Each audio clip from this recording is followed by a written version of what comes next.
வீட்டிலே பாலை வச்சு எப்படி பன்னீர் செய்யறதுன்னு பார்க்கலாம் வாங்க. அதுக்கு திக்கான 1/2 லிட்டர் பால் எடுத்திருக்கேன். இதில் தண்ணி எதுவும் மிக்ஸ் பண்ணாமல் நம்ம காய வச்சு எடுத்துக்குவோம். நல்லா காயட்டும் பால். நல்லா பால் காய்ஞ்சதும் ஒரு எலுமிச்சை பழத்தை தண்ணி மிக்ஸ் பண்ணி கொஞ்சம் கொஞ்சமாக பால் காயும் போது விட்டிங்கன்னா பால் நல்லா திரிஞ்சு வந்துடும்.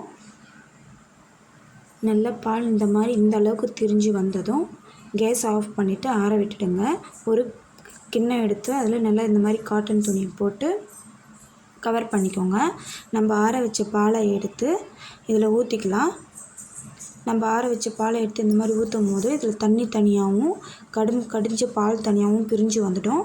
இந்த பால் பிரிஞ்சு வந்த பாலில் மேலே லைட்டாக தண்ணி ஊற்றி வாஷ் பண்ணி எடுத்துக்கலாம். ஏன்னா நம்ம ஊற்றின புளிப்பு அப்படியே தங்கிடும். நம்ம வாஷ் பண்ணோம்னா அது போயிடும். நல்லா தண்ணி ஊற்றி புளிஞ்சு எடுத்துகிட்டு இந்த மாதிரி ஒரு வெயிட்டான பொருள் அது மேலே வச்சு எடுத்துகிட்டு ஒரு 10 நிமிஷம் விட்டுட்டு அப்புறம் எடுத்து பார்த்திங்கன்னா இந்த மாதிரி கல்லாட்டு பன்னீர் வந்துடும்.